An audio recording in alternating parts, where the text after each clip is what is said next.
Okay, you are listening to Hall Monitor on WPPM 106.5 in Philadelphia, Comcast Channel 66, and streaming live at phillycam.org. You can find us on Twitter at Hall Monitor WPPM, on our website www.hallmonitor.org, or on Facebook at PHWWPPM. Tonight on the program, our own Lance Haver will walk us through recent developments with SEPTA, the water department, and what the Federal Reserve's recent actions could mean for Philadelphia. Lance, how are you tonight? I'm all right. A lot of news and waiting for City Council to do something. Yeah, so just so everybody knows, the city budget and with that, all the legislation that's tied to assessment property tax relief has not been voted out of committee yet. So they were going to have a hearing yesterday. They postponed that until tonight. It was supposed to be tonight at 5. It still hasn't come on yet, which again, not a huge surprise. In the time I've been covering budgets, it's always kind of gone to the last minute here. Do we have Denise with us? There she is. Hi, Denise. How are you? I'm good. How are you? Good. I was trying to catch a little bit of the city council committee of the whole budget hearing, and then I remembered I have to be on the air. So, well, it hasn't started yet, has it? Did you? No, but yeah. Let's be honest here. If you remember the budget from last year and how long that took, I see a lot of days where you and I, and possibly Lance, if he wants to join us, are going to be sitting in front of our computers at 11 o'clock at night, or maybe even longer than that, waiting to see what they're going to do with this budget, because, they have to have something passed for the fiscal year that starts on July 1st. And for those of you playing at home, that's 2 weeks from now. And the process by which the budget is passed, that means theoretically, it has to be moved from committee before tomorrow's stated meeting, because it has to be heard in council twice to pass. So that would be tomorrow and the following week, and then it could go. Now, what I've been told is that it's mostly odds and ends that are being worked out. That's what I was told the other day. I don't know if anything's changed. It could possibly have changed. But it seems like right now, it's just getting some of the details worked out. And with that, you're not going to see, I wouldn't expect to see the assessment legislation, the property tax relief legislation, passed before the budget is passed, because they would want to know how that would impact revenue.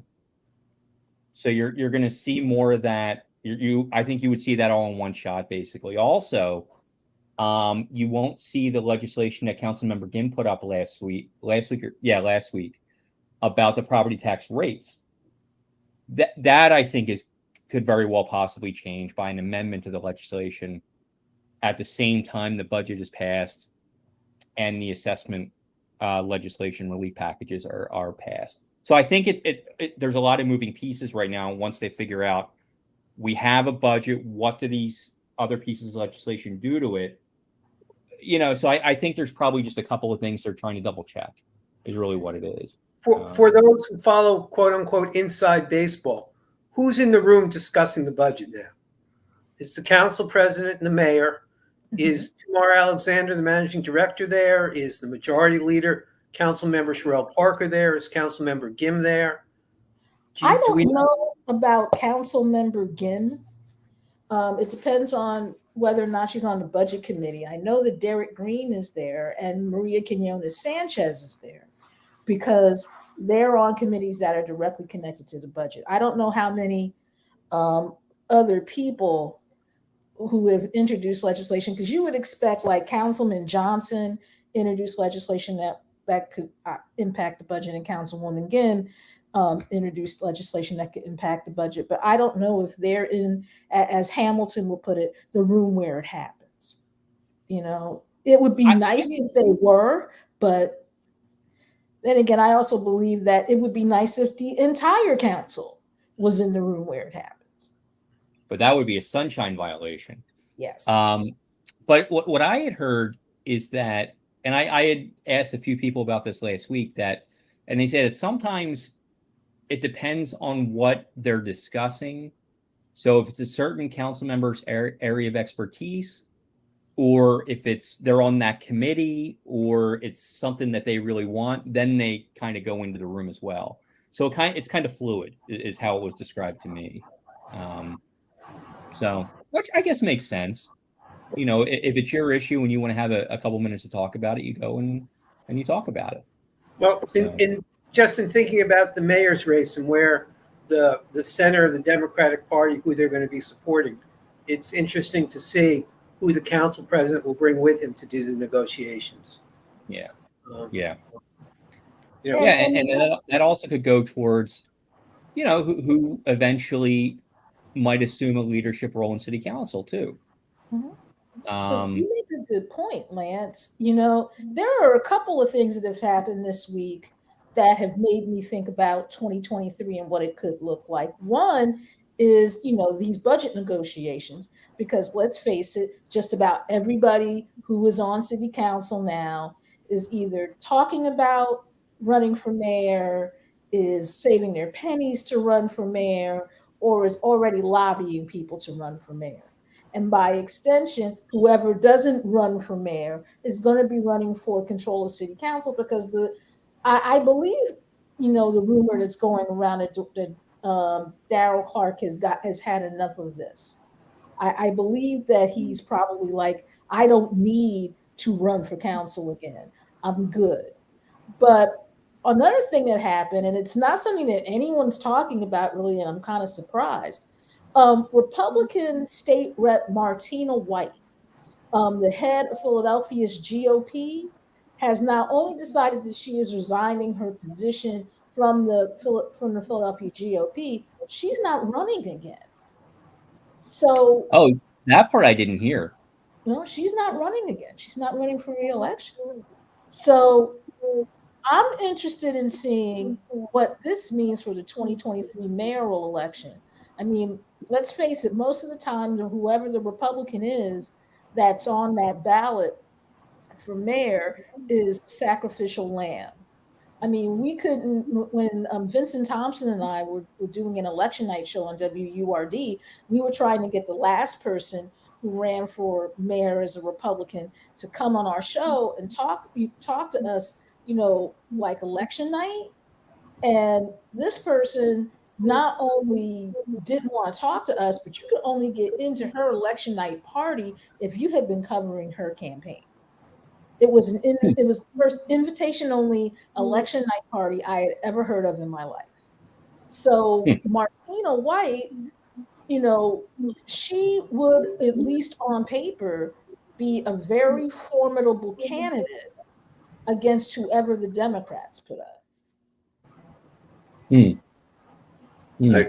other possibility for her would be the minority seats on council. Right, so one is held by Council Member O, and the other is held by Council Member Brooks.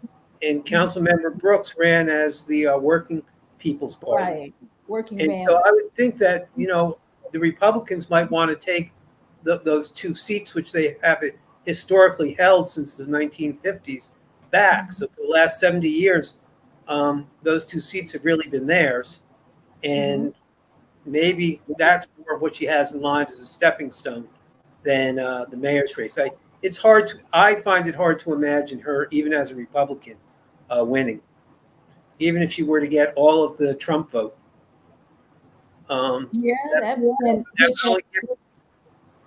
Which covers more than a lot of people think. And her state house district's in the 10th, if I'm not mistaken. And Brian O'Neill's been there for 44 years, or will have been at the end of his term. That could be a possibility as well. I don't know. That's possible, because he's got enough time in to retire. Yeah. But the demographics for that district aren't nearly as strong as a minority seat on council. That's right. That's right. If there's a strong Democratic candidate in that councilmanic district, it's not going to be as easy to win as one of the 2 seats that there's 7 for those following at home. There's 7 seats at large in city council. Each party can only run 5 candidates. So that means there are 2 positions that are left open for parties that don't have a majority position. And that has historically been the Republican Party. This year it was the Working Families Party and the Republican Party each got one of those seats. So, if I were to handicap it, I would say perhaps Ms. White has a better opportunity going after Councilman O or Councilmember Brooks' seat than she does if Councilmember O'Neill decides not to run again. I think that's a good point. And, the local Republicans really have no love for David O. No, they don't. And it's weird. It's weird because if they were really serious about ever occupying the big office on the second floor of City Hall, David O is their best bet. Yeah, by far. And has been for a long time. And yet I have never seen any political party treat an incumbent like crap the way they do David O. It's just amazing to me. I mean, if Mariana White does decide to run for an at-large seat, they will help her pick him off, which is bizarre to me because he is easily their best chance of ever becoming mayor of Philadelphia. Well, they tried to do that to him last time too. And probably the time before that. But I remember the concerted effort last election, when they tried to do it. But when you look at it, David O is really the only kind of Republican who can win in the city. And if it hadn't been for the Working Families Party having that kind of insurgent campaign that they had, Al Taubenberger would still be on council, and he's another one of those kind of Republicans who can win citywide, moderates. So I think he has a very large hill to climb after his comments about the sexual harassment of a worker at the PPA. Yes. Yeah. I don't really, I mean, it's almost unforgivable if he doesn't say something. Describing sexual harassment as puppy love is really the type of thing that's inexcusable. Again, for those people who didn't follow closely, for those people who didn't follow as closely, the current president, the current head of the Republican Party, Vince Fennerty, was the head of the parking authority, the PPA, and a woman who he worked for him, he was sexually harassing. And she filed a complaint, and the board, the PPA board, rather than investigate it to begin with, described it as, by Mr. Tallenberg's words, puppy love.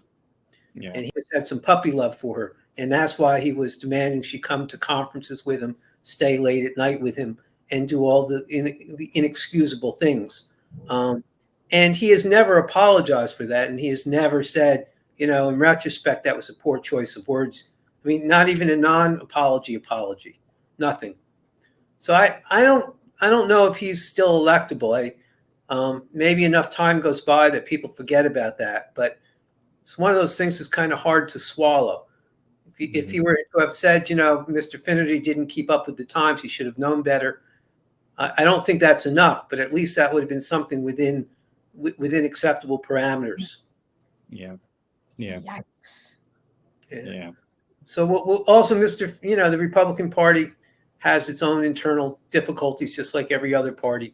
And I'm not sure what's going to happen with the Trump supporters. I mean, I think most of us think the city of Philadelphia didn't support Trump, but the truth is, in the 2020 elections, there were more votes for Trump than there were in the 2016 elections. That as a percentage, Trump did better against Biden than he did against Secretary Clinton. And, that may mean something. It may not mean anything. It may be people don't like to vote for a woman. It may be people didn't like to vote for Biden. It may mean who knows what. But it also may mean a trend. if you went to certain sections of South Philadelphia, like around where I used to live at 16th and Snyder, I remember walking into the polling place on election day in 2016 and being hit with this banner that talked about Trump and how he was pro-life and how we all needed to vote for him and everything like that. And I'm sitting there and I'm saying, and that was the moment that I kind of looked at my husband, who was my boyfriend at the time, and said, we may need to reconsider our living arrangements. I'm just saying. Right. It is surprising. It's also surprising that there's something about the Trump supporters that makes them much more forceful in their announcing their support. Mm-hmm. Again, as someone who's followed politics now for 50 years, I find it rare that somebody is associated so closely with their candidate and wants to make sure that they're dividing people, and that they're creating hostility, and that they're purposely creating anger. I mean, people like to say I'm supporting so and so, but this goes a little bit beyond it. I mean, one of the things that is unique is the number of people who go to public places and fly Trump flags, which 10 years ago would have been unheard of, 20 years ago would have been unheard of. But now somehow public parks, public beaches become ways of dividing people, which before was not done. Yeah. No. It's almost a badge of honor if you can offend people. Yeah. And they always tend to pair them with Confederate flags, mm-hmm. which just makes me say, okay, I need to get further away from you. Yeah, history's biggest losers and traitors. That's who you're associating yourself with. So do either of you think the hearings are going to mean much in terms of changing people's minds? No. January 6th hearings? No. Yeah. So I was thinking about that.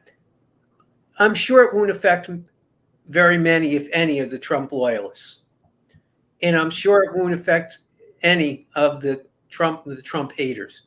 But in between, I wonder if there's a 4 or 5% change. And that would be huge. 4 or 5% of the people in between changing their mind would be a landslide election. The Trump supporters point to all the times he wins in primaries, but they don't point to all the times he loses. And he lost in Georgia, and he just lost in South Carolina. And I know some people who tend to think the same way I do politically tend to say Trump is dumb, but I really don't think that that's accurate. I think he's not dumb at all. He knows what he's doing. I may not like it, I may not agree with it, but I don't think the man is ignorant or stupid. So he picks candidates like he did for the Republican candidate for governor in the primary who were going to win. And then he claims a victory. Laxalt was going to win in Nevada, whether Trump helped him or didn't. So, it becomes interesting how much sway he's having and whether any of these hearings help the woman congressional candidate in South Carolina who beat back a Trump challenger. That's a good point, right? If it does swing a couple percentage points, that could make a difference in primaries and even in general. We tend to forget that we expect elections to be somewhere between 48 and 52. That's normal for us, right? We say it's a landslide when it's 55 to 45. Yeah.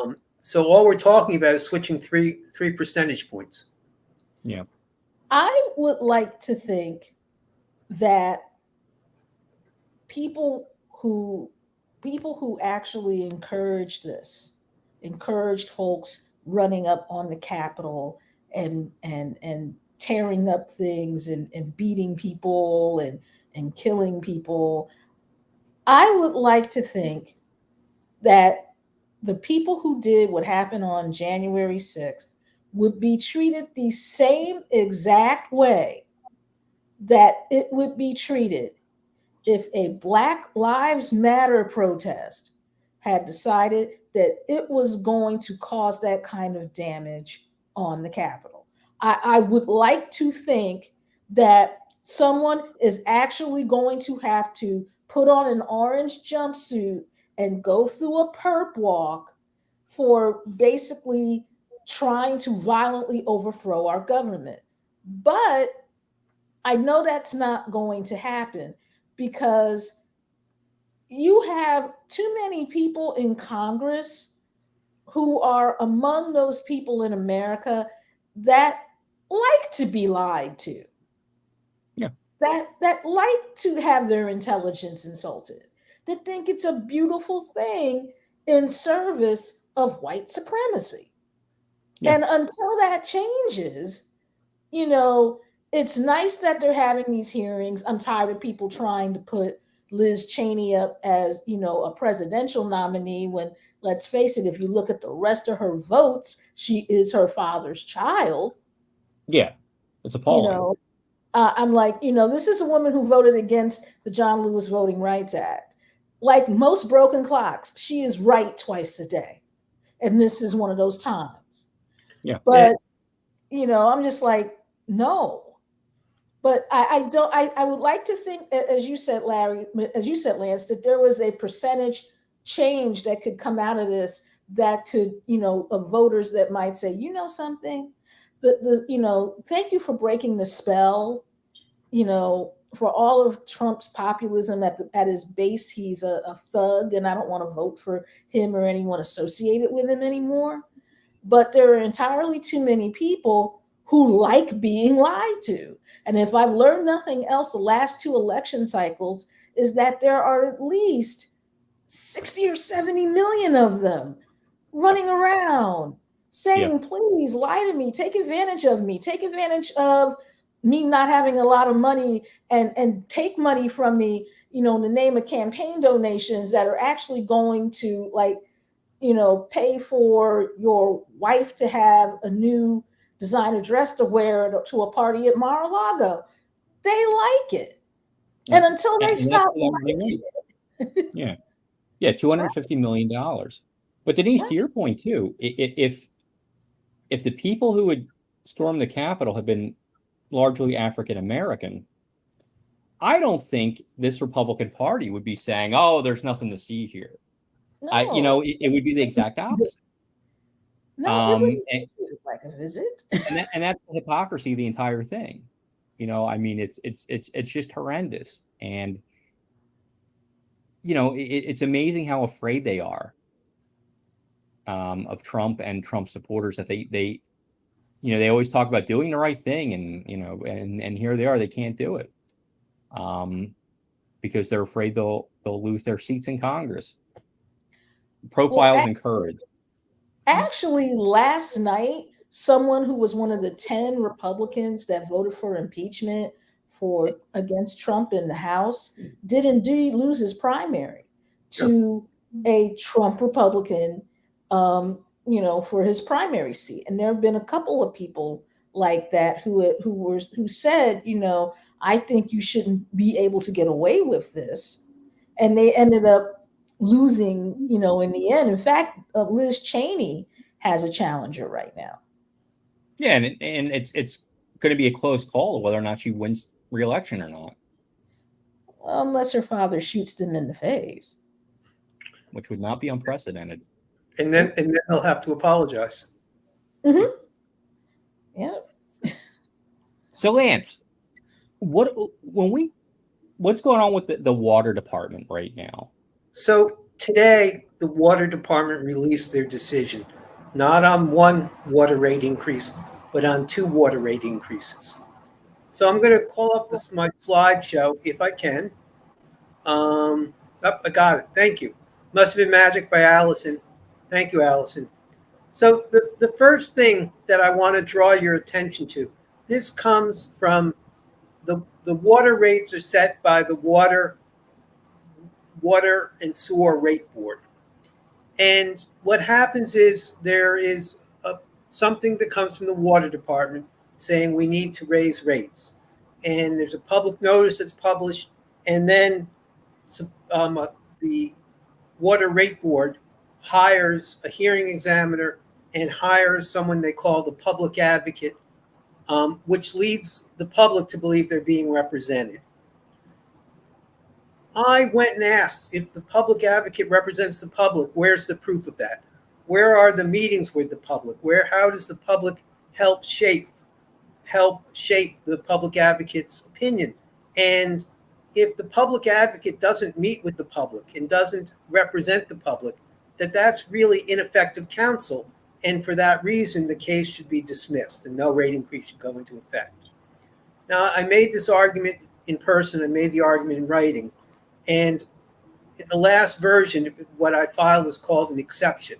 And so, again, there's the hearings, there's the testimony, there's the interrogatories, there's the deposition, there's the hearing examiner's report.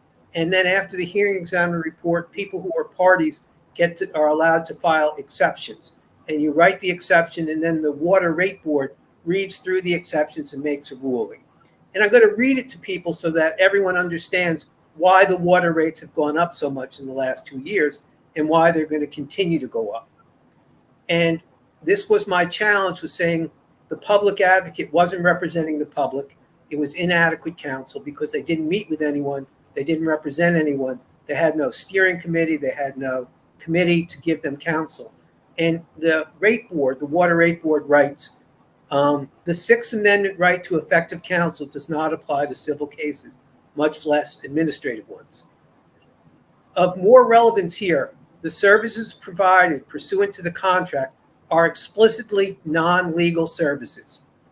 Community Legal Services, CLS, as the public advocate, simply has no attorney-client relationship in rate proceedings with either the public or any other participant, including Mr. Haver. So we see that the so-called public advocate doesn't represent the public at all. They're not, by law, by contract, or by any other rule of law, required or even expected to represent the public. And what that means, of course, is they don't represent anyone, but they create the illusion that the public is represented. And they make it much easier for the Water Rate Board and the Water Department and the public advocate to get together and raise rates. And that's exactly what has happened here. Last year, the Water Department and the public advocate entered into an agreement to raise rates 2 years in a row. In the first year, they said, we're going to raise rates by $7 million, and we're going to say we're going to raise rates by another $33 million, and we could always lower that $33 million. The public advocate, in return for agreeing to that, was given a no-bid contract to participate in the next round of hearings. And what wasn't told at the time, but I since have found out, is the public advocate, Community Legal Services, gets a majority of its funding from the city of Philadelphia, the same people that own the water department. And so now you have the Board of Community Legal Services has financial interests in two of the companies that do business with the water department. One is the legal representative of U.S. Bank, which holds literally hundreds of millions of dollars in deposits of the water department. The second is the counsel for Vanguard, which is the second largest stockholder of U.S. Bank, again, which holds hundreds of millions of dollars of cash. So any challenge to any of those, for example, one of the things that was challenged was, why does U.S. Bank hold the water department's money when U.S. Bank has no consumer branches in the city of Philadelphia? They don't have a single branch where people can do business. They don't hire a single teller. They don't market mortgages in the city of Philadelphia. They have no relationship to the city of Philadelphia at all. So why is it that U.S. Bank is being used to hold the money? And as we'll see when we talk about inflation, the use of the public bank, which is a tremendous savings for water ratepayers and gas ratepayers and taxpayers, but would take that job away from U.S. Bank, which serves as a bond agent for the water department, that wasn't allowed into testimony.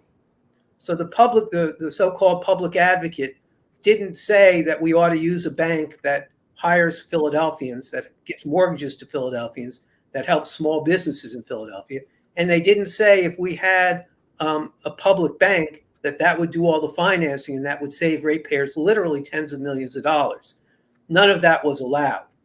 So instead, we see now why. Well, one, public advocate doesn't represent the public. There's no even window dressing that suggests it. And two, they answer to the same people who own the water department. So what happened today was they announced the final increase. They called a final determination. I'm not sure how many people can read it, but I'll just go over it. What's happening again is they got a rate increase last year. They were supposed to go after some of the stimulus money, so they wouldn't need a rate increase this year. They got $0 from the stimulus money. In fact, it's so bad, the water department on the record said they hired a consultant to help them get the stimulus money, but they didn't use the consultant to get the stimulus money inside of the parameters of the agreement that allows for the rate increase. So yes, they're going to get stimulus dollars, or they hope to, but it will not get it in time to make the rate increase unnecessary. So they're going to get an additional $31 million on top of the $7 million they got last year. And that's going to end up being somewhere around an 8% rate increase. And while that seems bad, it's not really as bad as what it appears. Part of this is being driven by inflation, and we're going to talk about that a little later. But the part that's upsetting is there's really nothing that stops the water department from wasting our money. And here's what I mean by that. The way the water rate board rules is they say they can't control the actions of the water department. So, for example, the water department rejected an offer from city council to help them get stimulus dollars last year. Now they're saying they're going to let that happen. The water department had an offer to help join a collective of other municipally owned water departments to buy supplies to keep prices down. The water department rejected that. The water department has put in new meter reading devices. Many of them have failed to live up to their promise, and some of them have created bills for literally thousands of dollars. The water rate board says there's nothing they can do about that. All they can do is look at it after the problem, after the failure, after the mistake. So here's what ends up happening. The water department answers to nobody. They make a mistake. They go before the water rate board and they say, hey, we lost $100 million. We don't have any stockholders, so we're going to have to get it from the water consumers. The public advocate, who doesn't represent the public, says, oh, okay, we'll just try and do better next time, make a best faith effort to solve the problem, but go ahead, we'll agree to settle the case and give you this money. And this is what we're looking at. And until we change the way that water rates are set, until we have a public advocate that actually is responsible to the public, that believes it has to do something to represent the public interest, we're going to continue to see rate increase after rate increase. And we're going to be told it's nobody's fault, there's nothing that can be done. And there are very real pressures on the water department. As our understanding of the ecosystem changes, the requirements of how clean the water being released is changes, and that costs money. As prices go up, that costs money. Labor costs go up, that costs money. All of these things are very real. But what's also real are their solutions to these problems. And the water department is not tasked with finding them. Their feet are not held to the proverbial fire, and they get away with doing things because, as the people who regulate the water department say, the public advocate doesn't represent the public. They represent the water rate board. There is absolutely nobody before the rate board representing the public interest. As I said, that's one of two rate increases. The other rate increase is what's called a TAP adjustment. Now, this again gets somewhat confusing. The water department has a very good plan for low-income people. And the question that's being raised in these proceedings is, well, who will pay for that plan? Should it be everybody, the entire tax base of the city? Should it be the entire water base of the city? Or should it just be residential consumer users of the city? During these hearings, what I tried to point out was what the water department wants to do, and what the water rate board is letting them do, is tax water to pay for a low-income plan. That would be like putting a tax on milk or on bread or on eggs to pay for the SNAP program, which for those of you who are my age might remember better as the food stamp program. It's now called SNAP, and I find that not everyone my age knows that. But so here's what we're saying. We're saying, yes, there's a real problem with poverty and people not being able to pay their bills.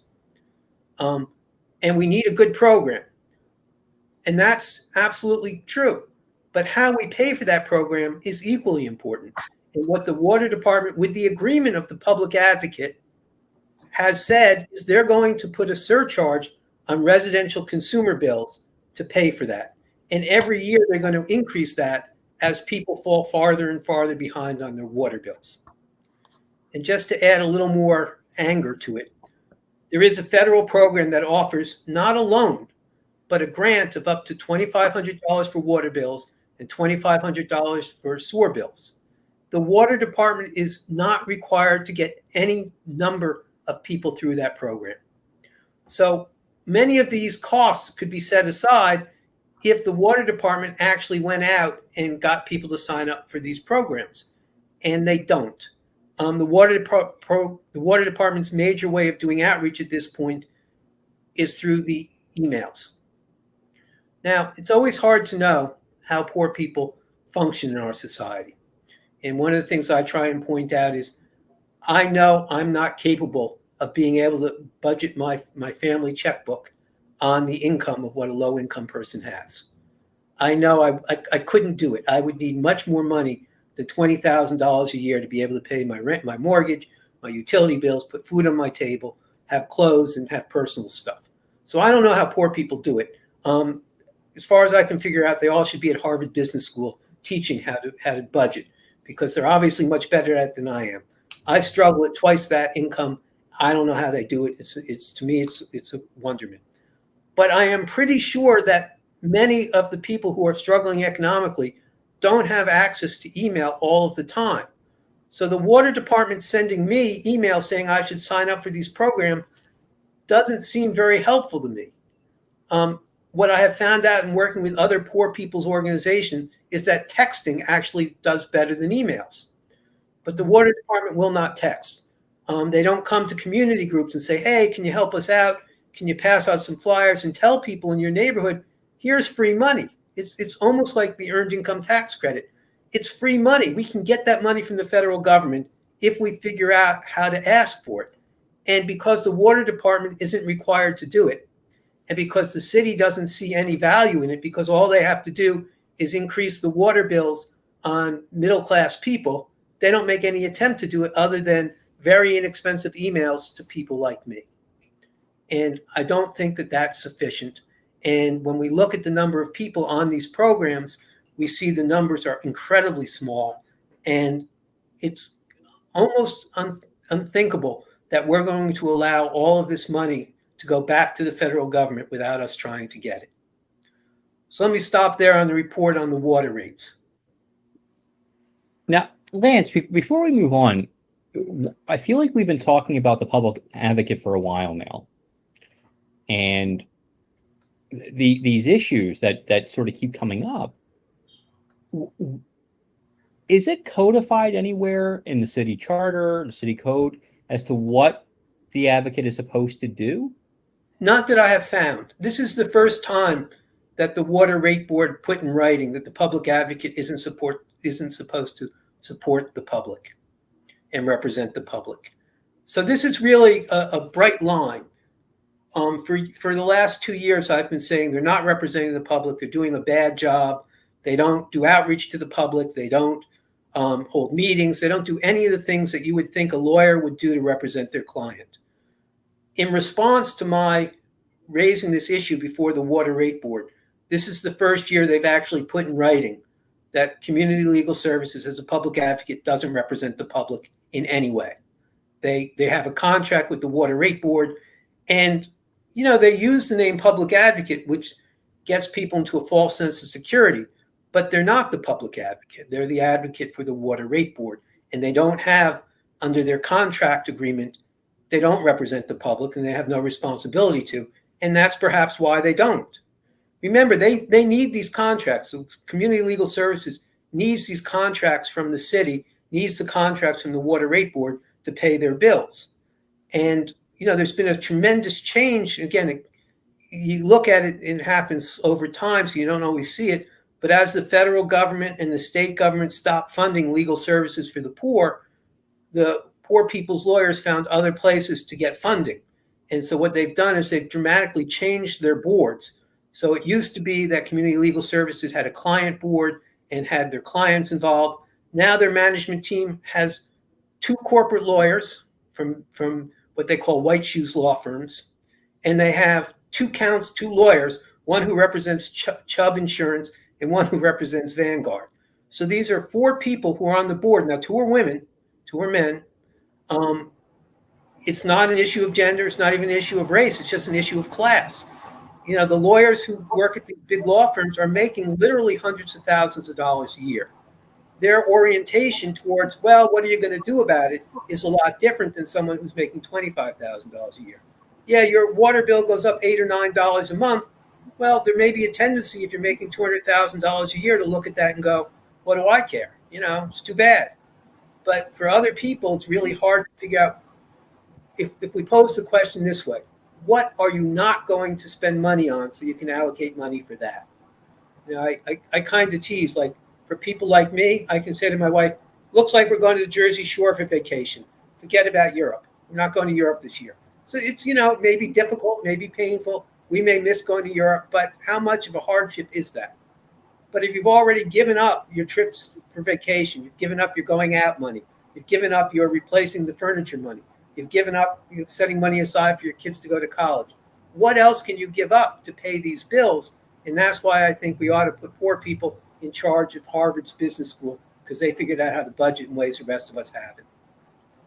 My question, Lance, is if community legal service is not the public advocate, and yet they are the advocate for the water board, why doesn't the water board just have a solicitor? Or do they have a solicitor in addition? They have a solicitor in addition. They have their own lawyers. And the water department's also owned by the city. So the water department has their own lawyer and they have their own solicitor. So there are plenty of lawyers, but they all answer to the mayor. Directly or indirectly, everyone answers to the mayor. And I don't believe that this is what city council intended when they changed the way water rates are set. But I'm reporting on this today. This was just released today, this wording. So I have not had a chance to circulate it. And again, council is going to be busy for the next couple weeks. So I don't expect anyone to take the time to deal with this. Because one, there's nothing they can do now. It would be in the future. And 2, they're busy. So I will raise that question with the council president and ask his thoughts on it. And I will also contact a few lawyers to find out how appropriate it is for them to be called the public advocate if they don't represent the public. I mean, we wouldn't let a cookie commercial say this is health food. We wouldn't let a kid's cereal, Lucky Charms, couldn't be sold as health food. Why would we allow this group of people who don't represent us to be called the public advocate? I don't really understand the wisdom of that.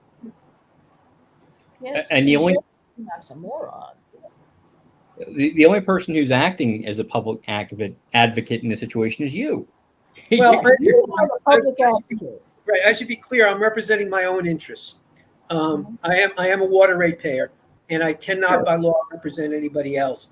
But it is upsetting to find out how far we have, you were talking about the people who want to impeach Krasner.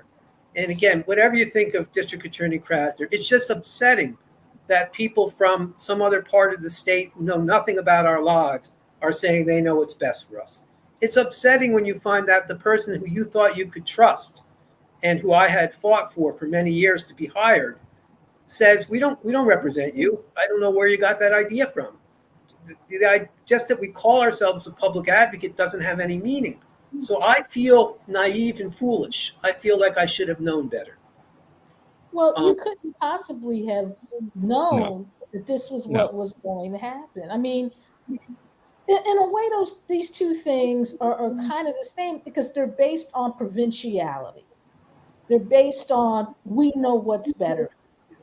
And the thing is, no, how can you know what's better for me if you don't ask me, if you don't talk to me?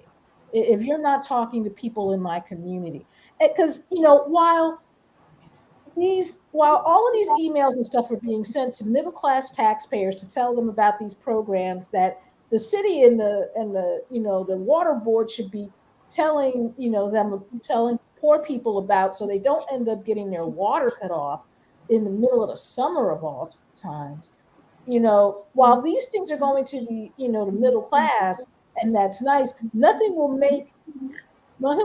turn a middle class person poor quite like a $15,000 or $20,000 water bill. And if they keep raising the rates, that's not off the table.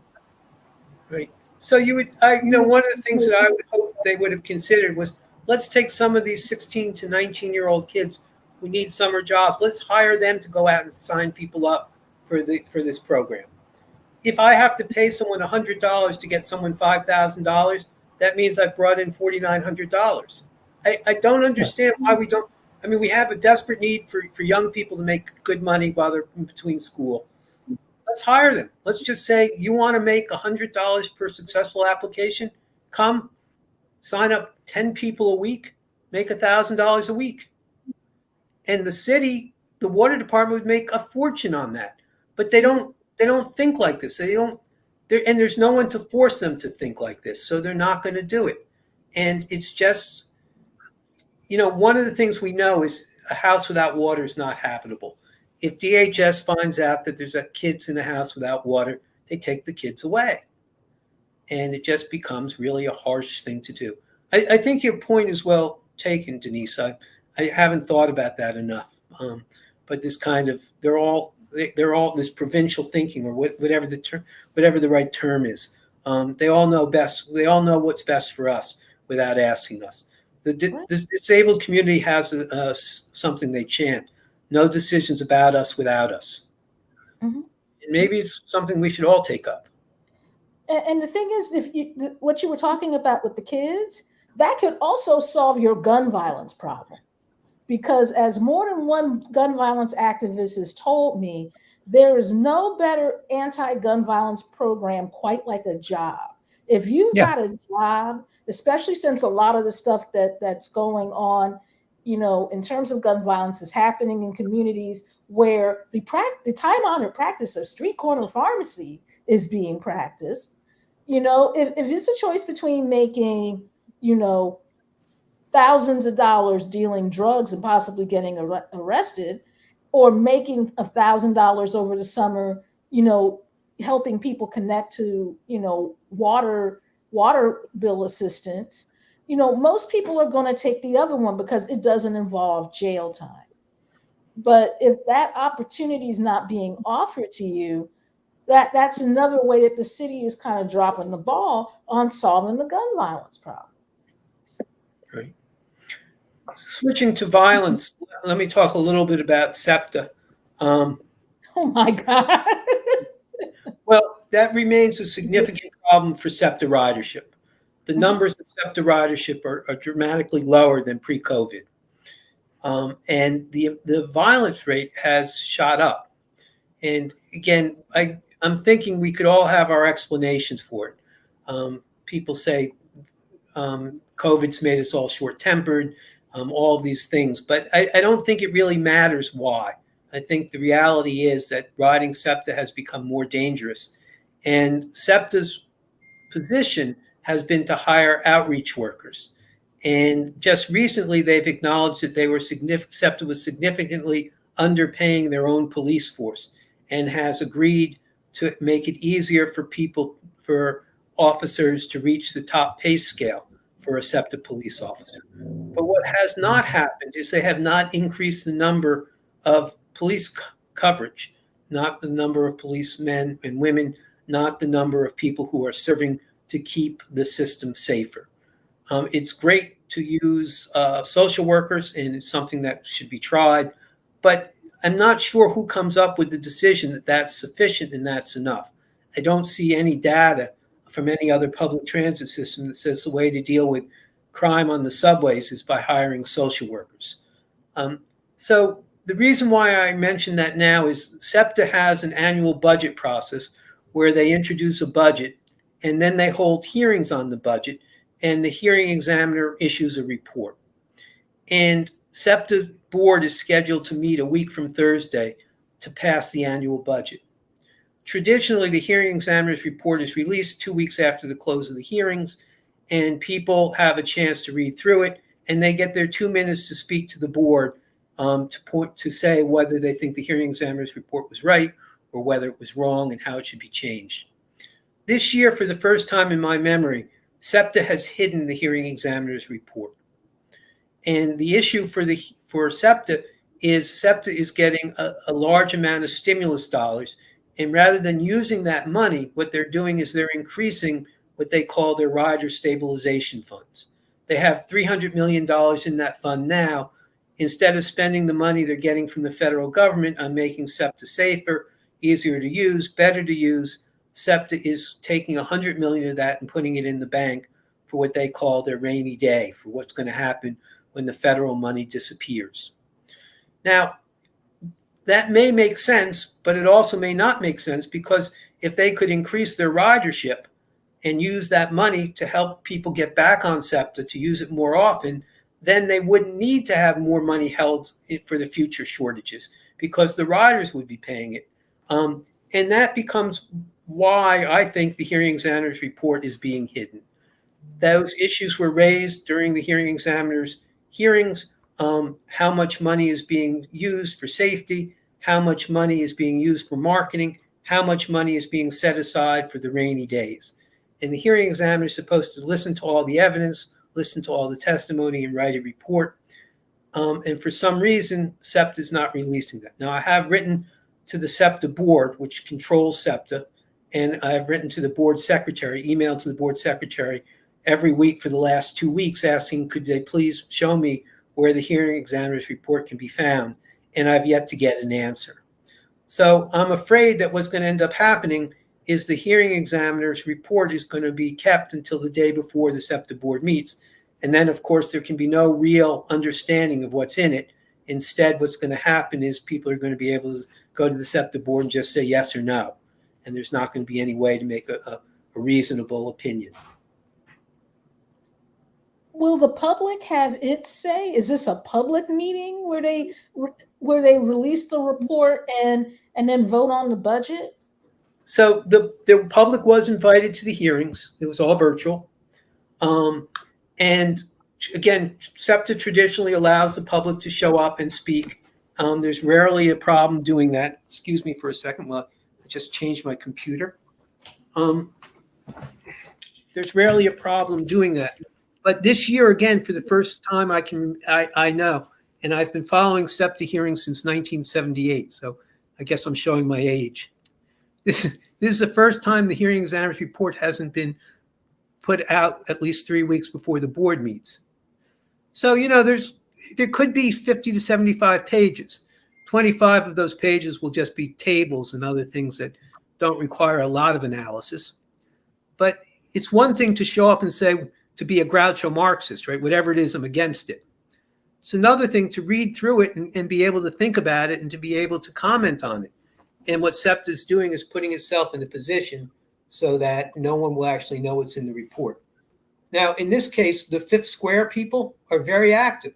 There's a riders union that's very active. There are a number of people who are very active, including environmentalists, on SEPTA.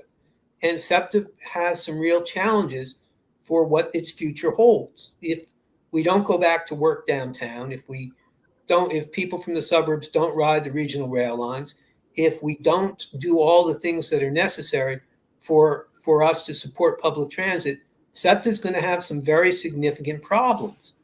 And it just becomes one of those things where you look at it and you go, well, wouldn't you want to do everything you can to accommodate your riding public? The fight's going to be for more funding for public transit. And I don't think SEPTA is in a position to say this, but if the Republican candidate for governor wins, I expect that SEPTA's funding will be cut in half from the state. And the majority of the funding for SEPTA in future years will come from the state, not from the federal government. Federal government offers very little money in what's called operating expenses. They do offer a fair amount of money for capital expenses, but very little for operating expenses. Operating expenses come from the state, the city of Philadelphia, 4 surrounding counties and riders' pockets. Without the state funding, the regional rail line fails. It's really that simple. Yeah. Regional rail line gets 3 times the subsidy that the C bus the 4 bus gets. Again, showing my age, I still call it the C bus. The 4 bus that runs up and down Broad Street gets 1/3 of the subsidy that the regional rail line that comes from Ardmore gets into Center City. And these are just straight ratios. These are not things that can be argued. These are not my point of view. What you think about that, you could disagree with, but the ratios are right there. The argument is someone from Ardmore has a choice whether they're going to ride the train or buy a car and drive, parking in a garage. So they have to get a better deal than the domestic worker or the janitor or the person who's taking care of the bed, the cleaning out the rooms in the hotel. They don't have the money to buy a car, and even if they did, they couldn't park it downtown. So they have to ride SEPTA. So they're not as price sensitive as someone who rides the regional rail. That's the argument. And you know, it's hard to say that's a bad argument. It's easy to say that's an injustice. It's unfair. It's wrong. But in terms of an economic argument, someone from Ardmore probably could buy a car, probably could drive downtown. They probably are considering cost when they're making the decision. But I would point out that there's absolutely no data that shows that. They've never bothered to ask. I think most people who ride the train from Ardmore, the wealthier suburbs, do it for convenience. And if you ran the trades more often and you made them more comfortable and you made them safer, they would ride them more often. And they're really not that price sensitive. I don't know how price sensitive someone making $200,000 a year. So what should people be on the lookout for regarding this over the next couple of weeks? So for SEPTA, the SEPTA board meets a week from Thursday. People who are interested should sign up to speak.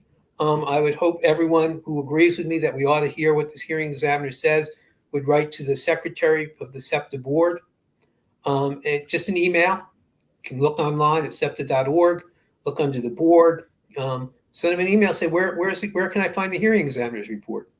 And go from there. But SEPTA is fundamentally needed for the city of Philadelphia, and it is critically important for our environment.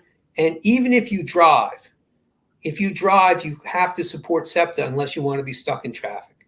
Because there are 400,000 people a day who are riding SEPTA. If they all bought cars and gotten ahead of you, you couldn't drive. And one of the things, the organization I used to run, a consumer advocacy group, one of the things we found out is people who struggle economically tend not to buy cars that last very long. And they tend to break down when you're driving, not when you're parked. So if you take a whole bunch of people who are struggling economically and buying $2,000 cars and put them on the road ahead of you, you can be sure that some of them are breaking down while you're late for work or late picking up your kids from daycare. It's again, nobody's fault, but this is what will happen if you do away with SEPTA and you're a driver. You can forget about driving on the Schuylkill Expressway at rush hour. It won't get you anyplace. All right. Well, Lance, thank you for telling us about that. We're running out of time. We had a couple other things we did want to discuss, but we can discuss those next week. And next week, we'll also be joined by Councilmember Isaiah Thomas. The committee of the whole hearing has still not started, according to my sources here. So we're going to keep an eye on that for you. Something will have happened by tomorrow, I suspect. So we'll definitely have some information about that in our newsletter this week, about where we are. So with that said, we will be back next week with Councilmember Isaiah Thomas and more discussion here on Hall Monitor. Thank you for being with us.